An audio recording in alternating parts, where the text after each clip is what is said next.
Bismillahirrahmanirrahim. Assalamualaikum warahmatullahi wabarakatuh. Innal hamdalillah nahmaduhu wa nasta'inuhu wa nastaghfiruh wa na'udzu billahi min sururi anfusina wa min sayyiati a'malina. Man yahdihillahu fala mudilla lahu wa man yudlil fala hadiyalah. Wa asyhadu an la ilaha illallah wahdahu la syarika lah wa asyhadu anna Muhammadan abduhu wa rasuluhu, amma ba'd. Ma'asyiral muslimin rahimani wa rahimakumullah. Alhamdulillah, kita lanjutkan kembali kajian kita, meneruskan pembahasan dari kitab Kupas Tuntas Syahadat La ilaha illallah yang disusun oleh Ustaz Yazid bin Abdul Qadir Jawaz hafizahullah ta'ala. Pada pertemuan yang lalu kita melanjutkan pembahasan apa? Keutamaan dua kalimat syahadat. Ya, keutamaan dua kalimat syahadat. Dan kita sampai pada poin yang ke 24. Ada yang menghafal dari 1 sampai 24? Insyaallah, padahal cuma 24 ya. Dan masing-masing sekali lagi memiliki perbedaan. Ya, tidak ada yang sama. Meskipun mungkin sebagian dari poin-poin yang ada kemiripan. Tetapi masing-masing memiliki perbedaan tersendiri. Dia menunjukkan bahwasanya keutamaan dari kalimat La ilaha illallah amat sangat banyak sekali.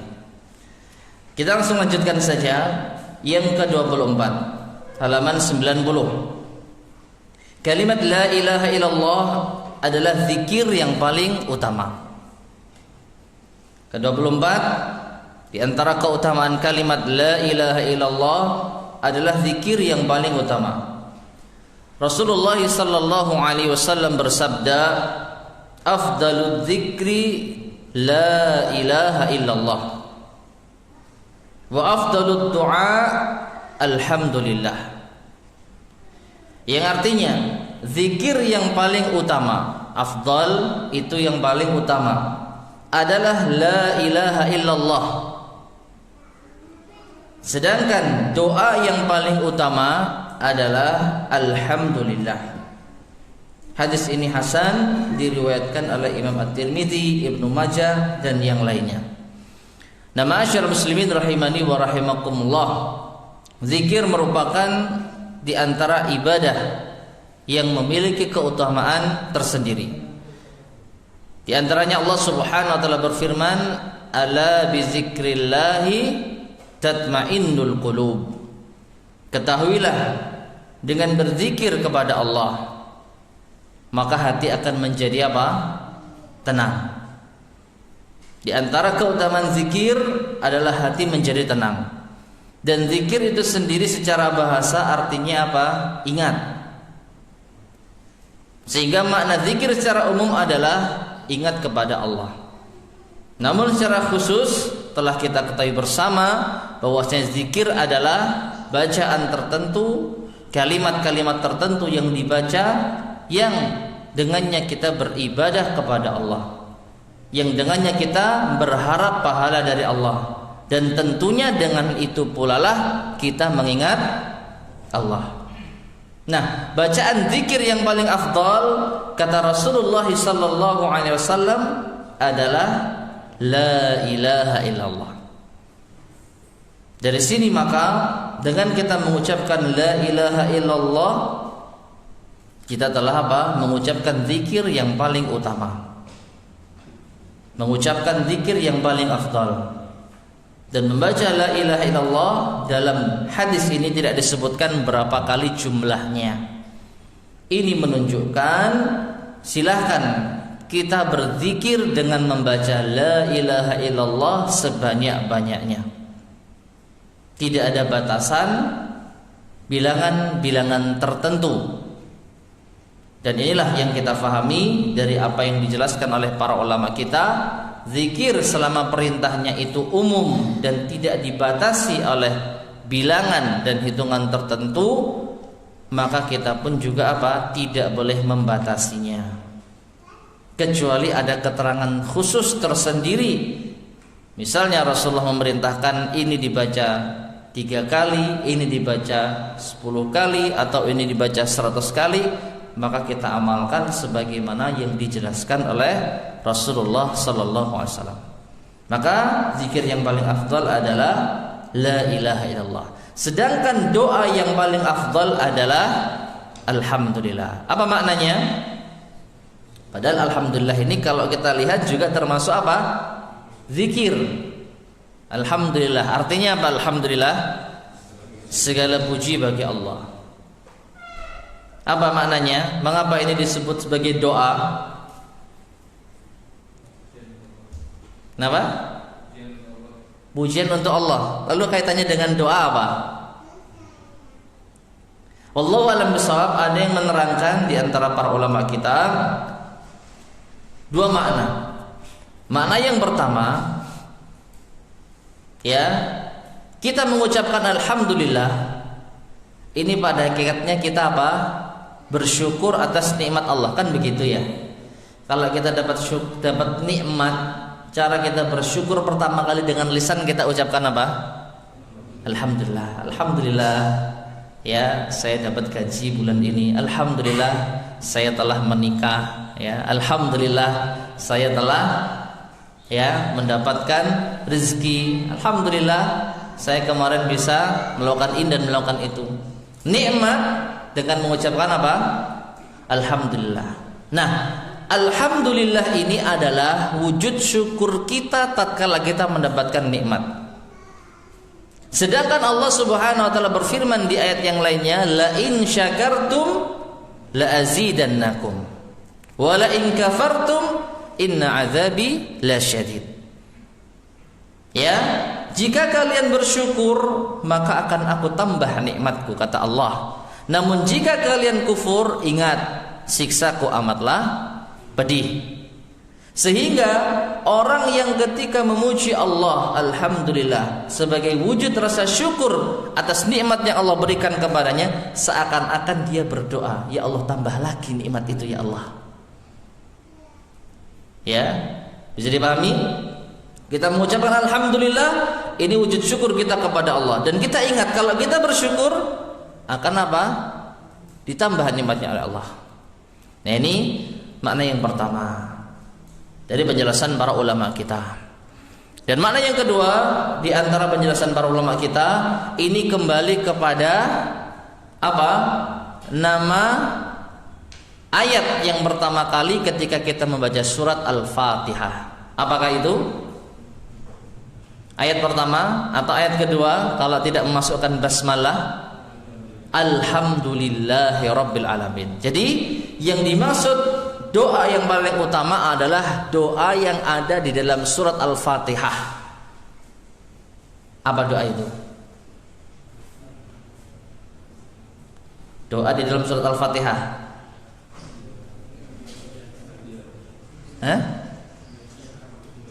Iyyaka na'budu, hanya kepada Engkau aku beribadah, bukan doa. Ihdinas siratal mustaqim, ya Allah tunjukilah kami jalan yang lurus. Nah, para ulama menyebutkan inilah doa yang paling afdal. Doa minta hidayah menuju jalan yang lurus, menuju as-siratal mustaqim, ini adalah doa yang paling afdal. Dan ini ada di dalam alhamdulillahi rabbil alamin dan seterusnya. Ya, wallahu a'lam bishawab. Ini yang sempat kita dapatkan dari keterangan para ulama, bisa melihat di dalam syarah dari Sunan At-Tirmizi yang disusun oleh Syekh Abdurrahman Al-Mubarakfuri kalau tidak salah. Ya, Tuhfatul Ahwazi syarah Sunan At-Tirmizi. Nah, tapi intinya di sini afdhalul dzikir adalah la ilaha illallah. Baik, 25. Di antara keutamaan 2 kalimat syahadat la ilaha illallah wa Muhammad Rasulullah, yaitu Sangat berat timbangannya pada hari kiamat. Ini kalau nggak salah pernah ya, ada ya yang serupa dengan ini. Nah, nomor 21. Coba dibuka.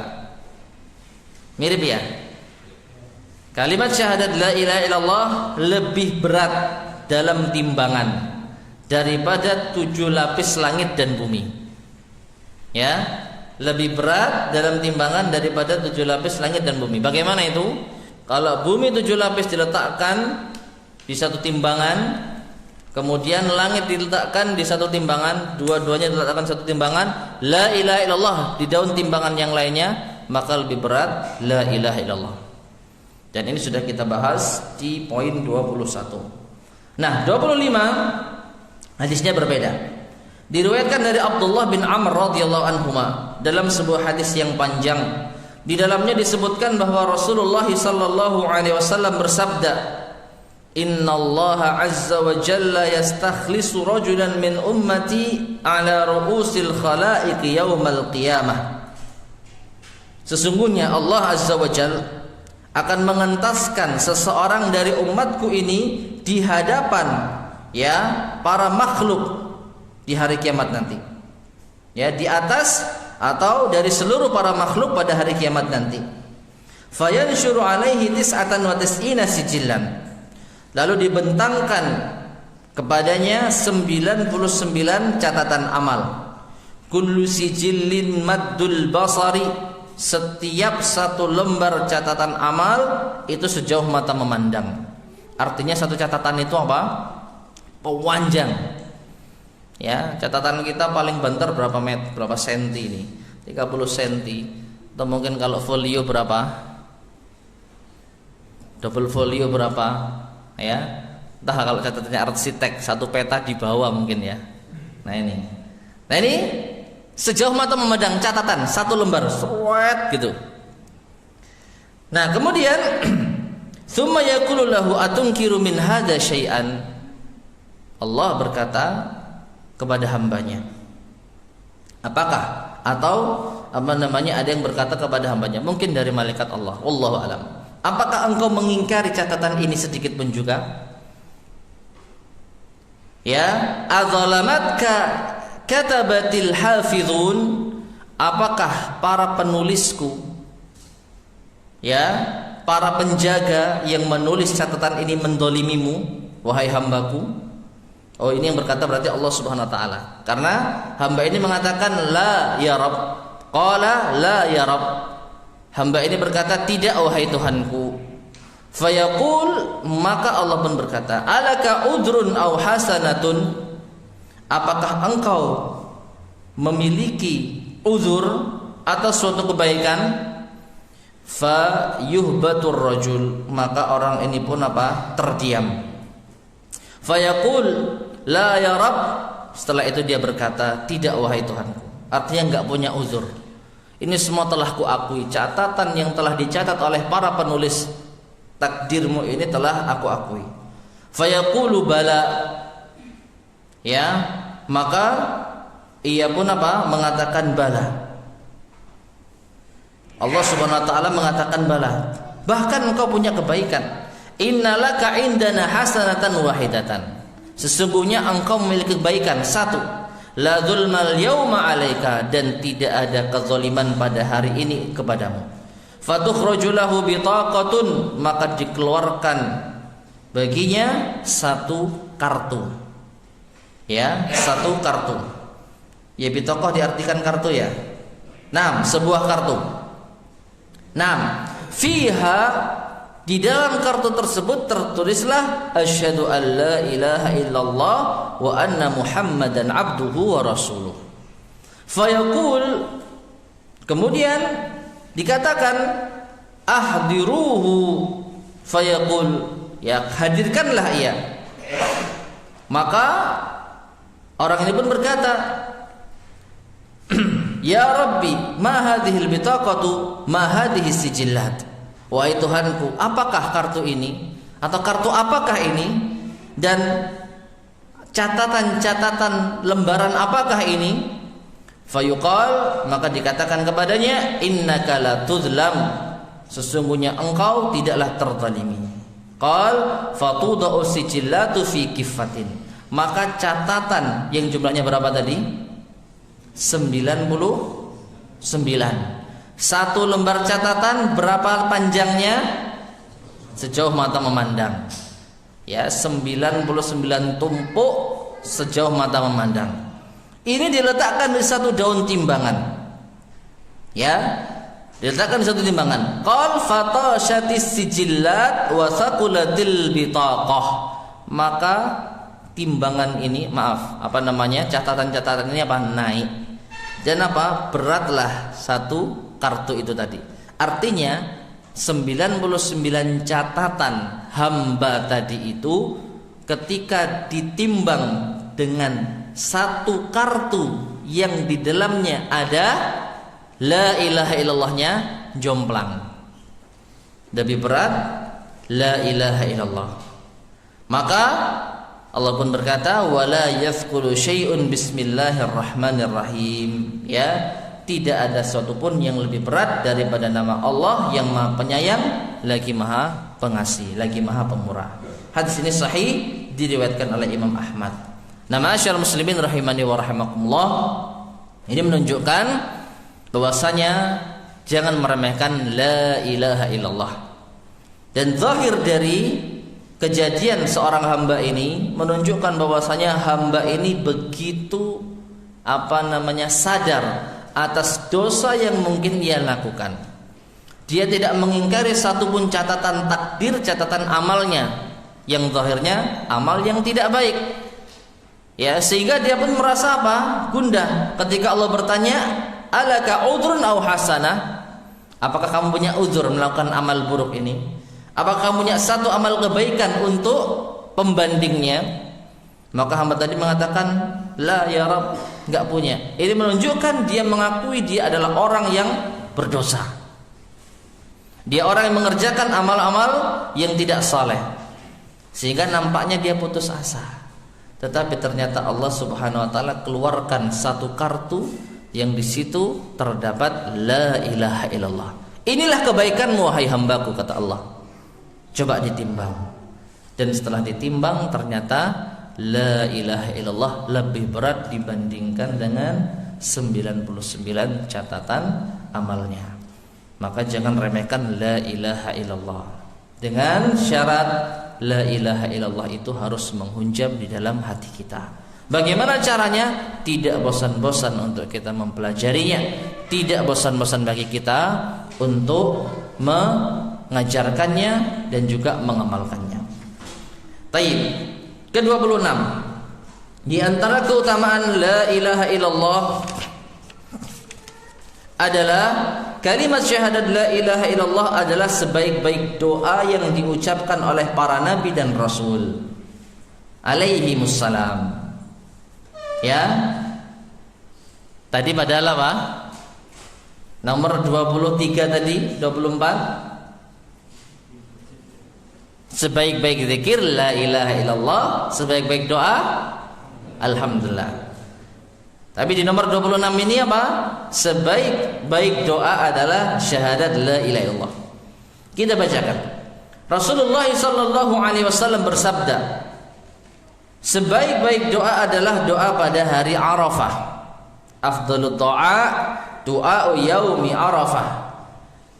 Dan sebaik-baik perkataan yang diucapkan oleh aku dan para nabi sebelumku adalah la ilaha illallah wahdahu la syarikalah lahul mulku wa lahul hamd wa huwa ala kulli syai'in qadir. Yang artinya tidak ada ilah selain Allah yang tidak ada sekutu baginya. Baginya lah segala kerajaan, baginya lah segala pujian, lah sesuatu. Wa huwa ala kulli syai'in qadir, maha kuasa atas segala sesuatu.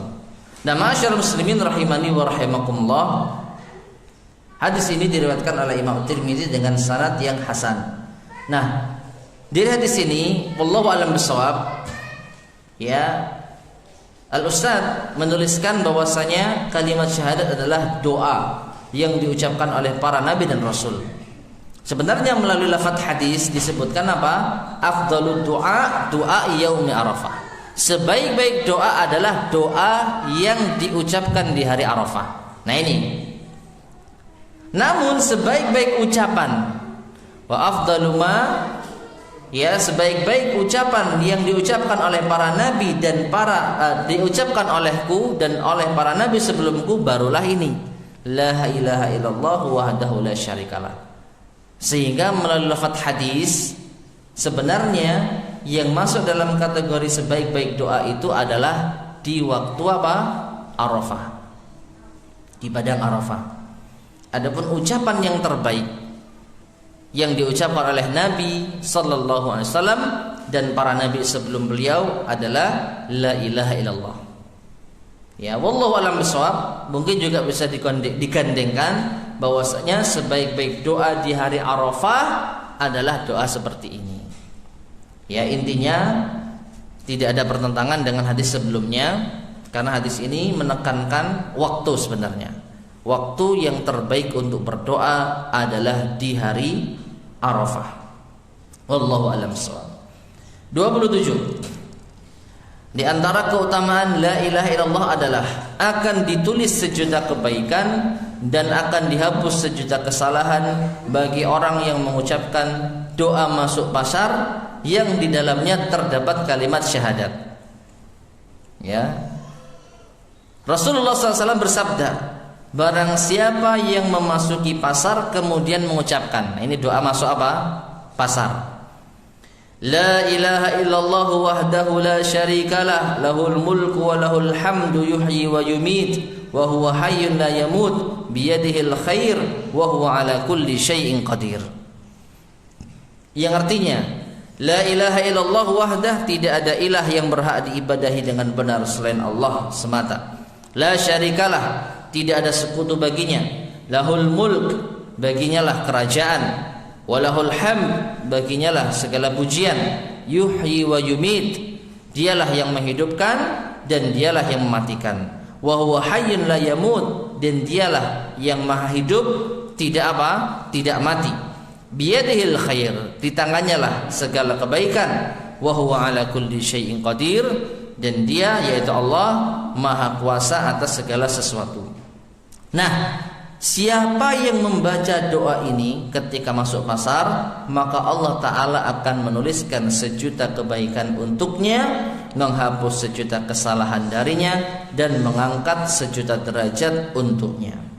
Hadis riwayat Imam At-Tirmidzi dengan sanad yang hasan. Nah, masyarakat muslimin rahimani wa rahimakumullah, sebenarnya ya yang menjadi inti di sini adalah keutamaan doa masuk pasar, ya kan? Keutamaan doa masuk pasar. Siapa yang membaca doa masuk pasar ini, maka Allah akan menuliskan satu kebaikan, sejuta kebaikan, menghapus sejuta kesalahan, dan mengangkat sejuta derajat baginya. Nah, hanya saja yang dilihat di dalam doa ini terdapat kalimat apa? La ilaha illallah. Jadi seakan-akan orang membaca la ilaha illallah wahdahu la syarikalah dan seterusnya, dan tentunya ketika ia masuk pasar, ketika ini dibaca akan mendapatkan sejuta kebaikan, sejuta keburukan dihapus, dan sejuta derajat diangkat baginya. Wallahu a'lam bishawab. 28. Kalimat syahadat adalah amal dan zikir yang paling baik. Paling banyak dilipat gandakan pahalanya, menyamai pahala membebaskan hamba sahaya. Apa hamba saya? Budak, dan menjadi pelindung dari setan. Ya, mirip-mirip seperti yang lalu. Kalimat syahadat adalah zikir yang paling baik. Mirip di poin yang 24, zikir yang paling utama.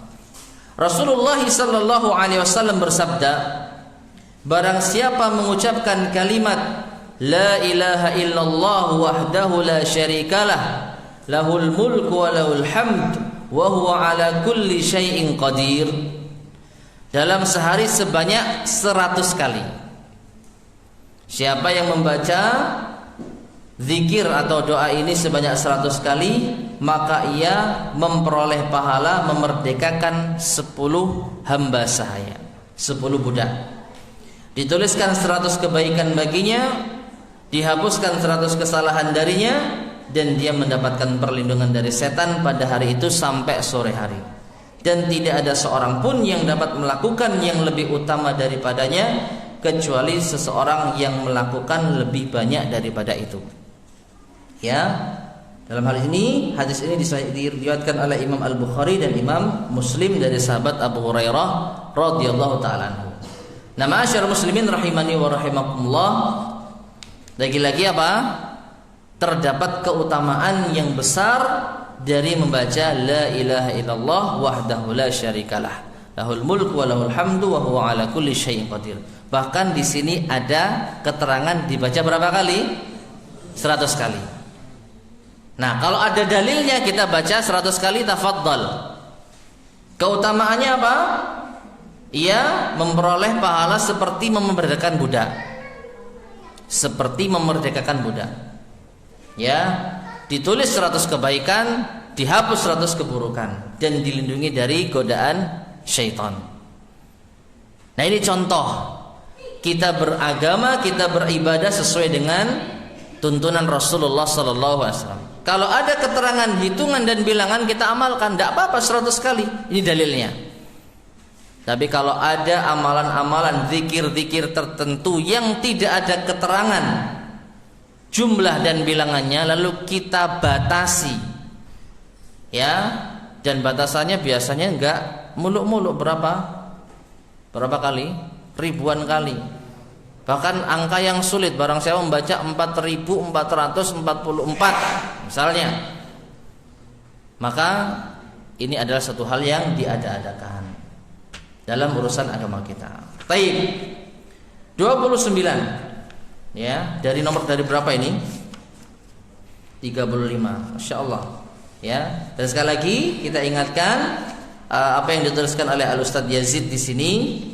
Ini terkumpul dari kitab-kitab yang telah disebutkan, ya, di halaman 75, ya, catatan kaki nomor 83. Ini semua beliau rangkum, Masya Allah, ya, dari kitab Zadul Ma'ad, Kalimatul Ikhlas, Kitabut Tauhid, Ma'arijul Qabul, Miftahul Jannah, dan seterusnya.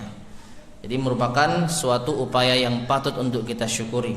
Jadi kalau kita misalnya ingin untuk mengajarkan atau kita ingin menyampaikan apa keutamaan la ilaha illallah, silakan merujuk kitabnya Ustadz Yazid ini. Beliau telah mengumpulkan dari berbagai macam kitab, kurang lebih 35 keutamaan la ilaha illallah. 29. Orang yang mengucapkan kalimat la ilaha illallah adalah orang yang beruntung, sukses, dan bahagia. Nah, ini beda lagi, ya. Belum pernah sebelumnya mirip dengan hal ini. Dari Rabi'ah bin Ibad Ad-Dili radhiyallahu anhu. Kalau ada kata radhiyallahu anhu, berarti ini biasanya namanya siapa? Sahabat. Ya, berarti namanya sahabat. Dan ini berdasarkan firman Allah Subhanahu wa taala di dalam surat At-Taubah ayat yang ke-100, wasabiqunal awwaluna minal muhajirin wal ansar walladzina tabauhum bi ihsan radhiyallahu anhum wa radu'an. Dasar kita berdoa kepada para sahabat muhajirin dan ansar, yaitu apa? Allah meridhai mereka dan mereka pun ridha kepada Allah. Jadi sudah maklum kalau para ulama kita tatkala menyebutkan nama sahabat, maka diiringi dengan doa apa? Radhiyallahu anhu, semoga Allah meridhoinya. 6. Dari sahabat Rabi'ah bin Ibad Ad-Dili, ia berkata, radhiyallahu anhu, ia berkata, aku melihat Rasulullah sallallahu alaihi wasallam dengan kedua mataku di pasar Dzil Majaz, yaitu di Mekah. Beliau sallallahu alaihi wasallam bersabda, ya ayyuhan nas qulu la ilaha illallah tuflihu.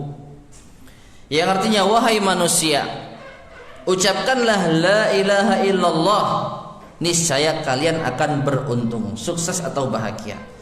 Hadis ini diriwayatkan oleh Imam Ahmad dan disebutkan di sini sahih li ghairihi. Ma'asyiral muslimin rahimani wa rahimakumullah.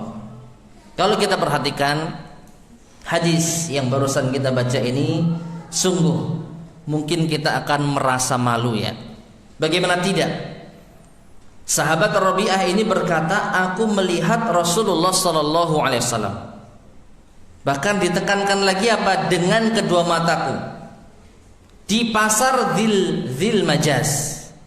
Ya, beliau mengatakan kepada manusia, qulu la ilaha illallah. Jadi dakwahnya Rasulullah ini juga sampai kemana? Pasar.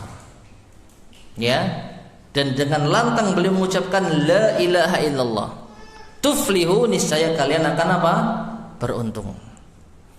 Ya, pernahkah kita melakukan hal seperti ini?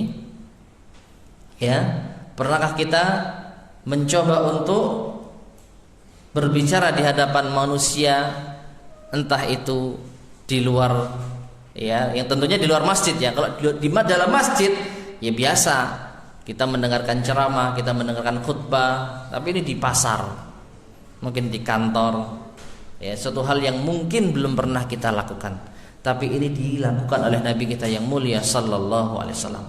Lihatlah perjuangan beliau, dan gara-gara ini beliau banyak dituduh sebagai orang gila, sebagai orang yang penyihir, sebagai asatirul awwalin, orang yang suka mendongengkan cerita-cerita, ya, dongeng dan seterusnya. Demi untuk apa? Demi untuk menyampaikan risalah dari Allah, kalimatut tauhid, la ilaha illallah.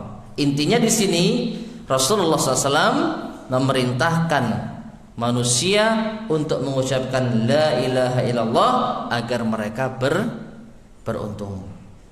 30. Orang yang mengucapkan dua kalimat syahadat dengan yakin maka akan diampuni dosa-dosanya. Rasulullah sallallahu alaihi wasallam bersabda, "Ma min nafsin tamut tashhadu an la ilaha illallah wa anni Rasulullah yarji'u dzalika ila qalbin muqinin illa ghafarallahu laha." Ya, artinya tidaklah suatu jiwa yang tatkala mati ia bersyahadat, ya, dalam keadaan ia bersaksi bahwasanya tidak ada ilah yang berhak diibadahi selain Allah, dan ia bersaksi bahwasanya aku adalah utusan Allah, maka dan ini kembali dari hati seorang yang beryakin, melainkan akan diampuni dosa-dosanya. Ya, jadi syaratnya apa? Meninggal dunia dalam keadaan ia bersaksi la ilaha illallah dan bahwasanya Muhammad adalah utusan Allah, dan ini diucapkan dengan penuh keyakinan. Ganjarannya apa? Illa ghafarallahu laha, melainkan Allah akan mengampuninya. Hadis ini diriwayatkan oleh Imam Ahmad dan keterangannya adalah sahih. Nah, ini ma'asyar muslimin rahimani wa rahimakumullah, ya, semakin melengkapi tentang keutamaan la ilaha illallah. Ya, ketika meninggal dunia memiliki syahadat la ilaha illallah dan Muhammad Rasulullah, dan kita meyakininya, maka akan diampuni dosa-dosa kita.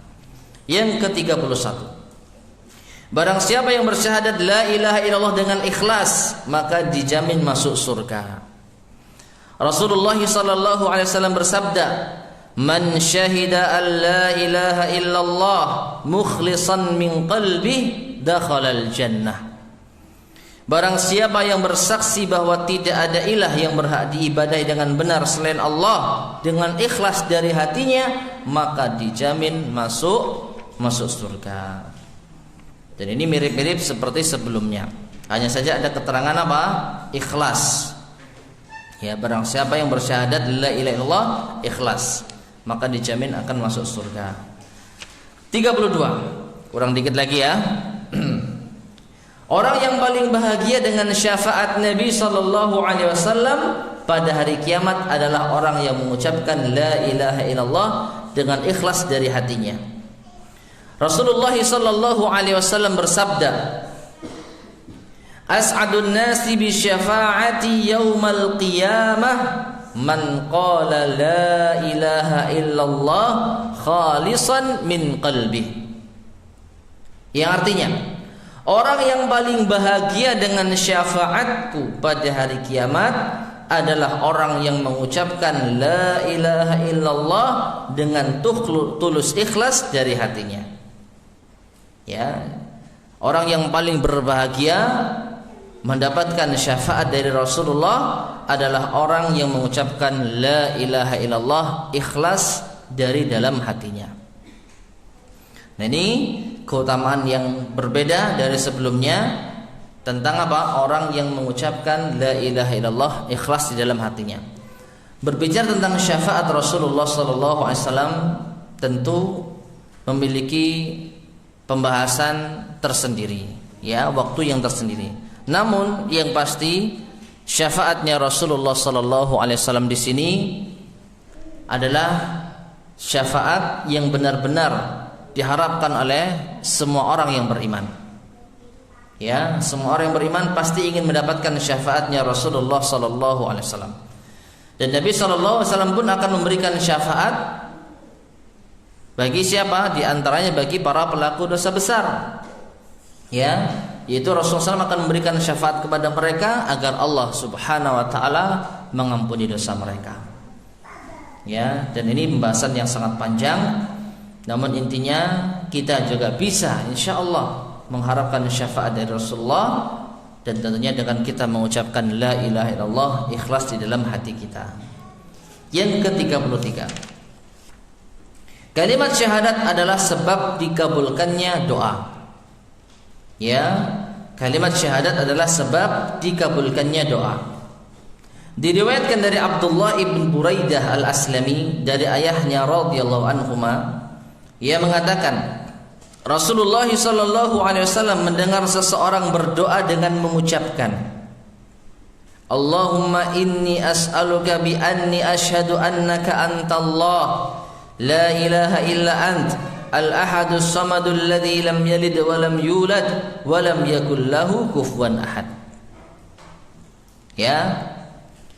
Jadi ada orang yang mengucapkan doa ini. Artinya nanti kita baca. Nah, kemudian Rasulullah SAW bersabda, demi Allah yang jiwaku berada di tangannya, sesungguhnya ia telah memohon kepada Allah dengan namanya yang paling agung, yang apabila seorang berdoa dengannya, maka dia Allah akan mengabulkan. Dan apabila diminta dengannya, ya, maknanya apabila seseorang itu memohon kepada Allah dengan perantara doa seperti ini, maka dia akan memberikannya, Allah akan mengabulkannya. Hadis ini sahih, diriwayatkan oleh Imam Abu Dawud dan Imam At-Tirmidzi. Nah, sekarang kita simak makna dari pujian yang dibacakan oleh seorang yang berdoa ini. Ya, orang ini mengatakan, Allahumma inni as'aluka, ya Allah, sesungguhnya aku memohon kepadamu bi anni asyhadu annaka antallah, dengan persaksianku bahwasanya aku bersaksi bahwasanya engkau adalah Allah. La ilaha illa ant, tidak ada ilah kecuali engkau. Al-ahadus samad, yang maha esa, yang menjadi tempat bergantung semua makhluknya. Alladzi lam yalid wa lam yulad, yang tidak beranak dan tidak pula diperanakkan. Wa lam yakul lahu kufuwan ahad, dan tidak ada satupun makhluk yang setara dengannya. Ya. Jadi ini diantara doa yang dibaca oleh seseorang, dan ketika ini didengarkan oleh Rasulullah sallallahu alaihi wasallam, beliau mengatakan seperti yang tadi kita sampaikan. Ya, demi Allah yang jiwaku berada di tangannya, sesungguhnya ia telah memohon kepada Allah dengan nama-namanya yang agung, yang kalau dia berdoa dengannya akan dikabulkan, kalau ia meminta dengannya maka akan diberikan. Maka ini diantara keutamaan apa? Di situ ada la ilaha illallah. Nah, ma'asyiral muslimin rahimani wa rahimakumullah, perhatikan di dalam doa ini, ya, seorang ini ketika meminta kepada Allah, Allahumma ya Allah, memanggil Allah, sesungguhnya aku meminta kepadamu, lalu ada tambahan atau ada penjelasan keterangan bi anni asyhadu annaka antallah, dengan persaksianku bahwasanya engkau adalah Allah. Nah, ini ma'asyar muslimin rahimani wa rahimakumullah, mungkin pernah kita sampaikan dahulu kali ya, bahwasanya doa semacam ini disebut pula sebagai apa? At-tawassul. Berdoa kepada Allah dengan wasilah. Ya. Kita memohon kepada Allah dengan wasilah. Dan ini pernah kita sampaikan. Dan di antara bentuk tawassul ada tawassul yang syar'i dan ada tawassul yang tidak syar'i, yang syirik. Dan tawassul yang syar'i ini pernah kita sampaikan ada berapa? 3. Yang pertama, memohon kepada Allah dengan melalui perantara doa orang soleh yang masih hidup. Yang kedua, dengan perantara amal soleh. Yang ketiga, dengan asmaul husna. Ya, dengan asmaul husna. Maka ketiga tawassul ini adalah tawassul yang syar'i. Ketika kita memohon kepada Allah, yang pertama dengan doa orang saleh yang masih hidup.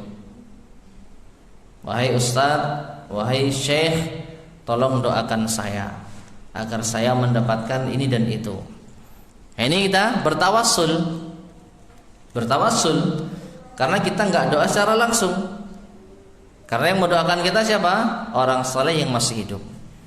Dan ini termasuk di antara tawassul yang sesuai dengan syariat, yang dicontohkan oleh Rasulullah SAW dan para sahabatnya. Yang kedua, dengan amal saleh yang dilakukan oleh hamba tersebut.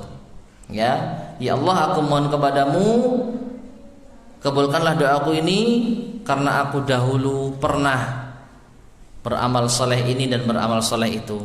Ya Allah, dengan amal solehku yang dahulu pernah kulakukan ikhlas karenamu, maka kabulkanlah doaku ini. Ini yang kedua. Dan ini juga apa? Syar'i. Ya, di antara dalil yang menunjukkan akan hal ini adalah kisahnya siapa? Ashabul Kahfi, mereka terkurung di dalam pintu gua, lalu masing-masing berdoa kepada Allah melalui perantara amal solehnya. Maka ketiga orang ini setelah berdoa semuanya, terbukalah pintu gua tersebut. Dan yang ketiga, bertawassul dengan asmaul husna. Dan wallahu alam, zahirnya hadis ini di antara bentuk penerapannya. Karena apa? Orang ini ketika meminta kepada Allah, beliau mengatakan bi anni asyhadu, atau ini termasuk amal soleh ya, afwan. Karena apa? Dia meminta kepada Allah dengan syahadatnya. Ya Allah, aku telah bersyahadat kepadamu dengan syahadat engkaulah Allah, tidak ada ilah selain engkau. Engkaulah yang maha apa? Esa, yang tempat semua makhluk bergantung, yang apa namanya? Tidak beranak dan tidak diperanakkan, dan tidak ada satupun yang setara dengannya. Ya. Ataupun juga ini juga bisa masuk apa? Asmaul husna. Karena di sini ada apa? Menyebutkan Al-Ahad. Di antara nama Allah adalah Al-Ahad, As-Samad. Jadi wallahu alam bisa jadi kombinasi bertawassul dengan amal saleh sekaligus ada apanya? Asmaul husnanya. Nah, ini diperbolehkan. Jadi ketika orang bertawassul dengan syahadatnya, maka kata Rasulullah SAW, orang yang berdoa semacam ini ketika dia minta kepada Allah akan dikabulkan. Ya, maka boleh kita ketika berdoa mohon kepada Allah, ya Allah, dengan persaksianku bahwasanya engkau adalah tidak ada ilah yang berhak diibadahi selain engkau, maka kabulkanlah doaku. Nah, yang ke-34, kalimat syahadat adalah sebab terbesar untuk terhindar dari kesulitan dunia dan akhirat serta mencegah akibat buruk dari keduanya.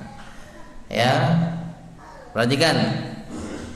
Di antara keutamaannya bahwa kalimat syahadat adalah sebab terbesar untuk terhindar dari kesulitan dunia dan akhirat, serta mencegah akibat buruk dari keduanya. Allah Ta'ala berfirman mengisahkan Nabi Yunus alaihissalam yang berada di dalam perut ikan. Fanada fi dhulumati an la ilaha illa ant subhanaka inni kuntu minadh dhalimin. Yang artinya, maka dia berdoa dalam keadaan yang sangat gelap. Siapa yang berdoa di sini? Nabi Yunus. Dalam keadaan yang sangat gelap karena beliau saat itu berada di mana? Di dalam perut ikan. Nah, apa doanya Nabi Yunus? Di antaranya beliau mengucapkan la ilaha illa ant subhanaka inni kuntu minadh dhalimin. Tidak ada ilah selain Engkau ya Allah, dan Maha Suci Engkau, sesungguhnya aku termasuk di antara orang-orang yang berbuat zalim. Ya. Nah, jadi ini adalah doanya Nabi Yunus. Kemudian diriwayatkan dari Ibrahim bin Muhammad bin Sa'ad dari ayahnya, ia berkata, Rasulullah sallallahu alaihi wasallam bersabda, "Da'watu Dhinnun idda'a wa huwa fi batnil hut." Doanya Dhinnun. Dhinnun ini siapa? Nabi Yunus.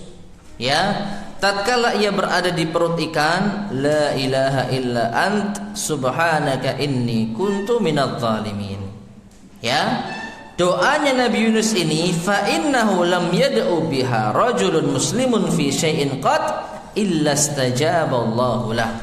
Ya, tidaklah seorang muslim yang ketika membaca doa ini fi syai'in qad, pada segala sesuatu, artinya pada masalah apa saja, illa istajaballahu lah, melainkan Allah akan mengabulkan untuknya. Nah, kisah Nabi Yunus saat itu beliau berada di perut ikan.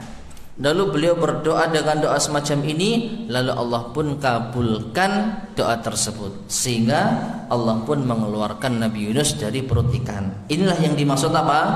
Doa untuk terhindar dari kesulitan dunia dan akhirat. Ya, kalau kita sedang terdesak dalam suatu masalah, maka silahkan kita membaca doa semacam ini. Kita ingat Nabi Yunus ketika beliau berdoa kepada Allah dengan doa semacam ini, lalu Allah kabulkan. Allah keluarkan beliau dari perut ikan. Yang menurut logika, orang yang sudah berada dalam perut ikan dalam waktu yang lama, apalagi ikan itu hidupnya di dalam laut, maka apa? Logikanya orang ini sudah mati. Tapi tidak ada yang mustahil bagi Allah Subhanahu wa ta'ala. Ditambah lagi Nabi Yunus alaihissalam berdoa kepada Allah dengan doa yang mengandung at-tauhid. Yang terakhir, di antara keutamaan la ilaha illallah, manusia akan ditanya tentang kalimat la ilaha illallah di hari kiamat. Allah Subhanahu wa ta'ala berfirman di dalam surat Al-Hijr ayat 92-93, فَوَرَبِّكَ لَنَسْأَلَنَّهُمْ أَجْمَعِينَ أَمَّا كَانُوا يَعْمَلُونَ. Yang artinya, maka demi Rabbmu wahai Muhammad, kami yaitu Allah pasti akan menanyai mereka semuanya tentang apa saja yang telah mereka kerjakan dahulu kala ketika mereka hidup di dunia. Nah, ayat ini secara zahir tidak menunjukkan apapun tentang la ilaha illallah. Namun ditafsirkan oleh para sahabat. Sekali lagi, pentafsiran ayat ya kita kembalikan kepada para ahlinya. Menurut Ibnu Umar radhiyallahu anhuma, Anas bin Malik radhiyallahu anhu, dan Mujahid rahimahullah, bahwasanya Allah azza wa jalla akan menanyakan kepada manusia tentang kalimat la ilaha illallah. Ya, ini bisa dilihat di dalam tafsir Ibnu Katsir. Jadi yang dimaksud di ayat 93, amma kanu ya'malun, mereka akan ditanya atas apa yang mereka amalkan, yaitu apa? La ilaha illallah. Mereka akan ditanya tentang la ilaha illallahnya. Ya, apakah mereka sudah mengamalkan la ilaha illallah? Ya, Apakah mereka telah mengamalkan konsekuensi dari la ilaha illallah? Sehingga orang kalau tidak memiliki la ilaha illallah, maka dia tidak akan bisa menjawab pertanyaan yang akan ditujukan kepadanya di hari akhir nanti. Wallahu a'lam bishawab. Ma'asyiral muslimin rahimani wa rahimakumullah. Inilah penjelasan dari keutamaan dua kalimat syahadat. Silakan dimurajaah ulang, ya, dibaca ulang mana yang mungkin membuat kita ini semakin yakin dengan la ilaha illallah, semakin berkesan dengan la ilaha illallah, ya, semakin mantap dengan la ilaha illallah, maka silahkan kita perbanyak untuk membacanya. Karena dengan inilah kita harapkan kita benar-benar bisa mempertahankan la ilaha illallah hingga akhir hayat kita. Dan dari 35 hal yang disebutkan di dalam kitab ini kembali menunjukkan suatu faedah kepada kita akan pentingnya la ilaha illallah. Kalimat la ilaha illallah ini bukan kalimat yang remeh, bukan kalimat yang tidak berguna. Namun sekali lagi kenyataannya justru kalimat ini adalah kalimat yang sangat-sangat jarang untuk didakwahkan, untuk disampaikan kepada kaum muslimin secara luas. Mari telah kita sampaikan bahwasanya khutbah-khutbah Jumat misalnya, ataupun ceramah-ceramah umum, baik itu di televisi, apalagi televisi yang sifatnya televisi yang komersial, pernahkah membahas kalimat la ilaha illallah? Pernahkah membahas ini tauhid, ini syirik? Padahal ini yang dibahas oleh Rasulullah SAW. Bahkan ada 35. Dan ini hanya sebagian. Ya, di dalam Al-Quranul Karim sendiri tentang la ilaha illallah sangat banyak sekali. Baik itu ancaman bagi orang yang meninggalkan la ilaha illallah, baik itu kejadian ataupun akibat siksa bagi orang yang meninggalkan la ilaha illallah, baik itu perintah dan motivasi ganjaran dari orang yang mengucapkan la ilaha illallah. Al-Quran, ya, intinya la ilaha illallah. Namun mengapa la ilaha illallah sekarang sangat-sangat jarang diajarkan, disampaikan, didakwahkan? Maka ini menunjukkan apa?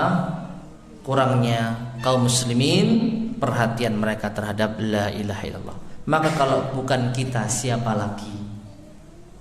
Ya, kalau bukan kita yang mengajak umat untuk kembali kepada tauhid, siapa lagi? Maka kita bermohon kepada Allah Subhanahu wa taala agar kita benar-benar dapat, ya, mengamalkan dan mengimplementasikan keutamaan dua kalimat syahadat yang telah kita bahas, yang kurang lebih ada sekitar 35 poin ini. Wallahu a'lam bishawab. Taib, ma'asyiral muslimin rahimani wa rahimakumullah. Ada yang disampaikan?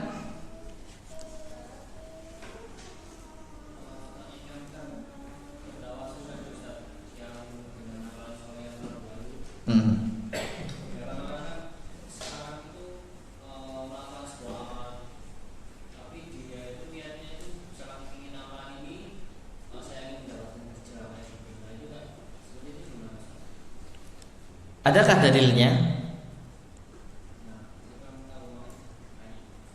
Jadi kalau seseorang mengamalkan amalan tertentu dan ada himbauan tertentu,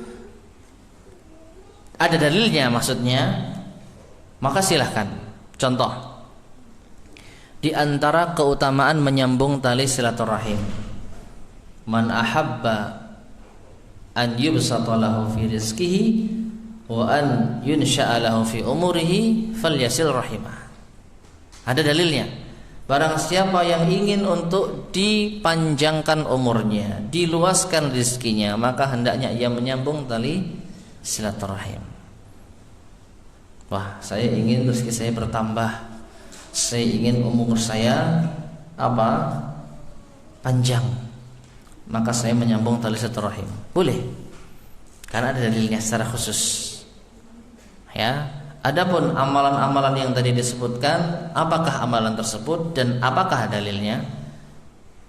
Kalau tidak ada, maka dikhawatirkan dia mengada-adakan dalam urusan agama ini. Namun kalau dia beramal dengan amalan yang sifatnya umum, lalu dia berharap kemudahan bagi Allah dari Allah Subhanahu wa taala, maka boleh. Karena Allah Subhanahu wa taala berfirman secara umum, "Wa may yattaqillaha yaj'al lahu makhraja wa yarzuqhu min haitsu la yahtasib." Barang siapa yang bertakwa kepada Allah, maka Allah akan berikan jalan keluar. Dan Allah akan berikan rezeki kepadanya dari arah yang tidak disangka-sangka. Dan bertakwa ini umum. Takwa itu umum.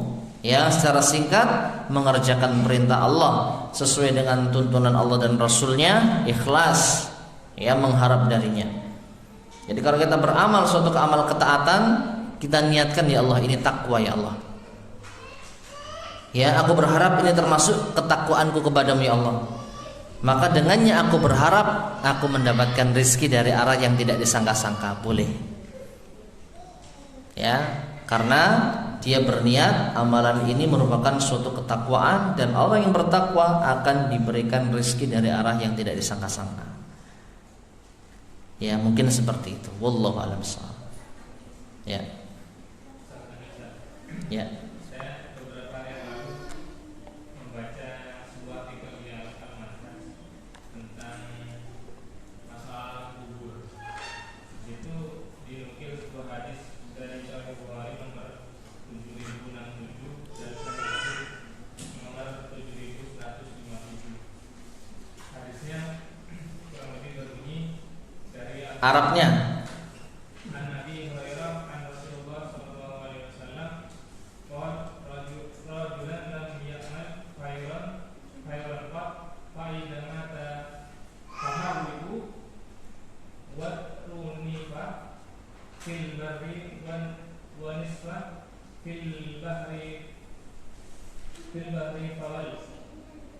Artinya? Artinya dari Abu Hurairah bahwa Rasulullah SAW bersabda, seseorang yang tidak pernah beramal baik sedikit pun berkata kepada keluarganya, apabila ia meninggal maka bakarlah dia, lalu tumbuk tulangnya sehalus-halusnya, kemudian sebarkan saat angin kencang bertiup, sebagian di daratan dan sebagian lagi di lautan. Lalu orang itu berkata, demi Allah, jika Allah mampu untuk menghidupkannya, tentu Allah akan mengadabnya dengan adab yang tidak diadab dengannya seorang pun dari penduduk alam. Maka Allah memerintahkan lautan dan daratan untuk mengumpulkan abunya yang terdapat di dalamnya. Kemudian tiba-tiba ia berdiri tegak. Lalu Allah bertanya kepadanya, apa yang mendorongnya untuk melakukan hal tersebut? Mu, bukan nyata, mu tak? Di sini tertulisnya Nya. Min khasyatik. Dia menjawab, karena takut kepadamu dan engkau lebih mengetahui isi hatiku. Kemudian Allah mengampuninya. Pertanyaan saya, apakah ini termasuk juga keutamaan la ilaha illallah? Iya. Bisa jadi. Tetapi yang lebih pas di sini adalah tadi min khasyatik. Ya, karena takut kepadamu, ya Allah. Itu di akhirnya dan itu intinya. Ya kan? Jadi orang ini berkata kepada keluarganya yang belum pernah sama sekali beramal. Belum pernah sama sekali beramal. Agar apa? Kalau nanti mati dibakar, kemudian ditumbuk sampai halus abunya, nisfuhu fil bar, setengahnya di daratan, wa nisfu fil bahr, setengahnya di lautan. Ya. Lalu ketika ditanya, kenapa engkau lakukan seperti itu? Karena takut kepadamu, ya Allah. Takut. Sehingga dia berpikiran kalau sampai badannya ini hancur, kemudian tidak tersisa sedikit pun juga sudah jadi abu pun disebar. Yang namanya abu itu kecil ya, disebar. Nggak akan mungkin bisa kalau manusia menyusun ulang. Kalaupun bisa abu, sudah jadi abu, dari abu mau ke dibangunkan lagi menjadi manusia nggak bisa. Ya, maka dia berharap ya, sudah dia putus asa. Kalau sampai apa? Kalau sampai Allah bisa membalikan ini, ya maka itu sungguh luar biasa. Ternyata Allah SWT mampu. Ya, tidak ada yang tidak mampu. Bahkan apa? Kita ini diciptakan dari sesuatu yang tidak ada menjadi ada. Perhatikan. Kita ini diciptakan dari sesuatu yang tidak ada menjadi ada. Maka tentu lebih mudah lagi Allah menciptakan ulang sesuatu yang pernah ada, kan begitu secara logika. Ya, meskipun kita hancur, kita sudah jadi campur dengan tanah, tulang kita sudah nggak tahu semburat kemana kemari, kesana kemari, tapi intinya kita pernah ada, kita pernah berwujud manusia. Maka menurut logika lebih mudah mana? Menciptakan ulang sesuatu yang pernah ada atau menciptakan yang tanpa ada contoh sebelumnya. Ya, dan ini Allah sebutkan di dalam Al-Qur'anul Karim bahwasanya menciptakan ulang sesuatu yang sudah pernah ada ini lebih mudah. Ya, mau tubuh kita ini hancur bercampur dengan tanah, tulang-tulang kita berserakan, ya, kalau Allah mampu untuk membangkitkan manusia, maka tidak ada artinya itu semua. Maka orang ini pun ketika mengatakan alasannya apa? Ya, karena takut kepada Allah. Dia khawatir kalau dia bisa dikembalikan lagi, dia akan disiksa karena dosa-dosa atau karena tidak pernah melakukan suatu amalan sama sekali. Ya, wallahu a'lam, mungkin seperti itu. Tapi ada lagi yang disampaikan? Untuk misalnya beramal tapi mengharap dunia gimana? Beramal Soleh misalnya sholat duha, ingin minta rezekinya nambah, itu mengharap dunia lah istilahnya. Makanya dalam masalah niat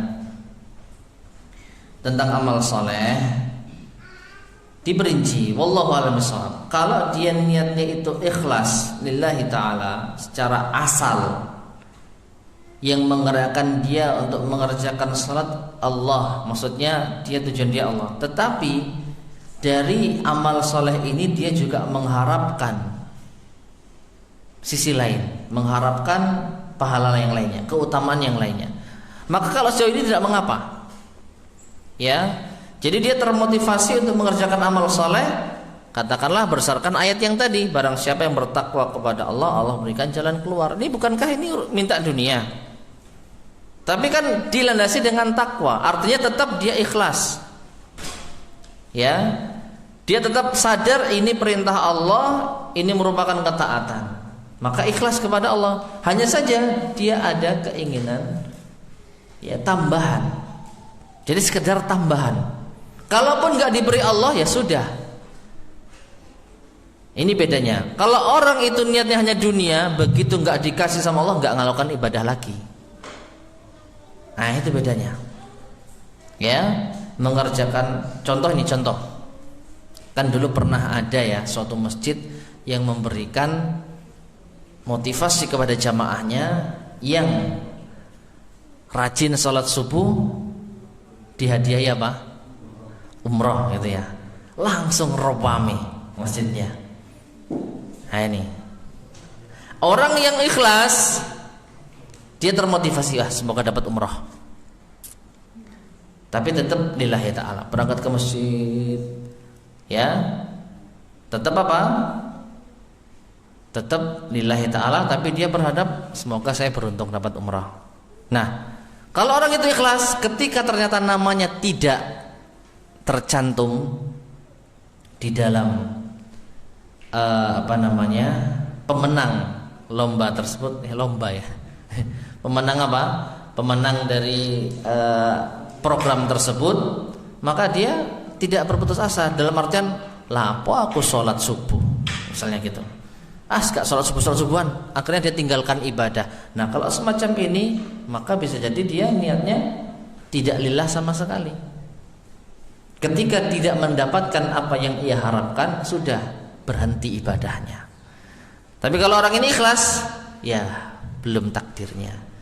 Ya coba lagi lah, kalau ada program lagi ikut lagi. Tetap tidak kendor dalam melaksanakan ibadah. Ya, maka sama seperti itu. Kalau seorang melakukan sholat duha dengan harapan mendapatkan rizki, mendapatkan apa saja keutamaan dari Allah, lalu ketika doanya kok nggak dikabul-kabulkan, harus gak dua-duaan. Nah, maka bisa jadi orang ini apa? Tidak ikhlas dalam mengerjakan sholat. Wallahu a'lam bishawab. Mungkin seperti itu. Indikasinya ya ketika tidak mendapatkan apa yang diinginkan, apa yang dia lakukan. Apakah dia meninggalkan ibadah? Ya, atau dia merasa berarti belum mendapatkan sesuai dengan yang diinginkan, belum takdirnya. Wallahu a'lam bishawab. Ya. Saya kembali ke nomor 4, Ustaz. Masya Allah, nomor 4. Orang yang mengucapkan kembali syahadat dengan sebelum hatinya diorangkan masuk neraka. Saya ingin garis bawahi tentang kalimat kejujuran, Ustaz. Apakah setiap kemungkaran atau setiap apapun kemungkaran yang kita buat itu adalah bentuk ketidakjujuran kita terhadap kalimat syahadat? Wallahu a'lam bishawab. Ada, dalam artian setiap kemungkaran atau kemaksiatan yang kita lakukan, apakah ini ada ketidakjujuran dalam ucapan la ilaha illallah kita? Jawabannya iya. Namun presentasinya tentu berbeda-beda. Ya, kalau kita bermaksiat terus-terusan hingga sudah kita sampai mengharamkan atau menghalalkan maksiat, berarti kita nggak jujur 100% dengan la ilaha illallah. Ya. Atau kalau kita mengucapkan la ilaha illallah tetapi kita berbuat syirik kepada Allah, berarti kita enggak jujur 100% dengan la ilaha illallah. Namun kalau kita masih sadar itu dosa, maka di situ ada ketidakjujuran kita, tetapi tergantung dengan dosa kita. Ya, tergantung dengan dosa kita. Dan ini pun kalau kita beristighfar, kalau kita bertaubat dengan taubatan nasuha, insyaallah kejujuran ini akan semakin meningkat. Ketidakjujuran itu akan semakin kecil. Jadi kalau ditanya apakah orang yang bermaksiat itu ada sisi ketidakjujurannya terhadap la ilaha illallah, maka kita katakan ada. Karena bagaimana juga orang yang telah bersyahadat la ilaha illallah, maka dia seharusnya dia telah sadar bahwasanya tidak boleh bermaksiat kepada Allah. Namun karena manusia, maka inilah yang terjadi. Wallahu a'lam bishawab. Mungkin seperti itu. Tapi ada lagi yang disampaikan?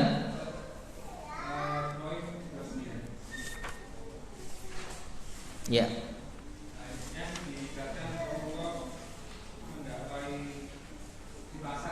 Ya.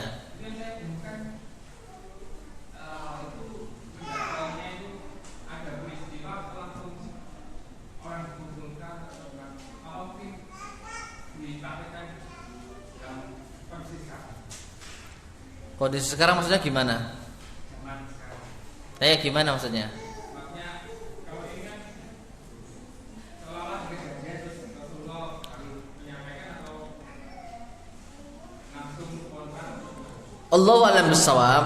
Ya, yang saya fahami dakwahnya Rasulullah SAW khususnya di Mekah di zaman dahulu kala tidak seperti dakwah kita, tidak seperti keadaan kita. Kalau kita katakanlah mau dakwah di pasar, di mall, kita tulis brosur, ya, kemudian kita nyewa tempat, nah, kemudian kita baru berceramah di situ. Nah, bukan seperti itu. Ya, di zaman Rasulullah SAW tidak ada spontanitas. Dalam artian mungkin beliau hari ini beliau berniat untuk menyampaikan dakwah tauhid kepada penghuni pasar.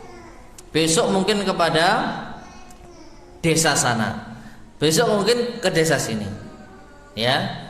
Jadi kalau apakah spontanitas atau sudah terprogram, wallahu alam, insyaallah lebih cenderung kepada spontanitas. Ya. Kalau terprogram mungkin Rasulullah hanya menyampaikan, wahai manusia, berkumpullah kalian di tempat ini, aku akan menyampaikan kepada kalian suatu perkara yang penting. Setelah berkumpul didakwahi. Ya, itu mungkin juga pernah dilakukan oleh Rasulullah SAW.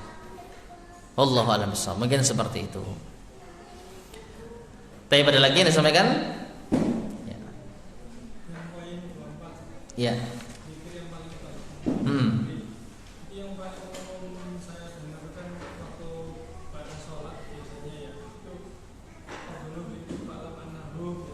Ya.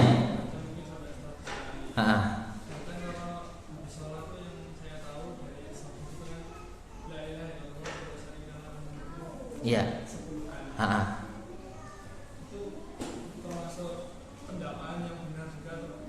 Nah, jadi benarnya hanya pada ikhbar, pemberitahuan.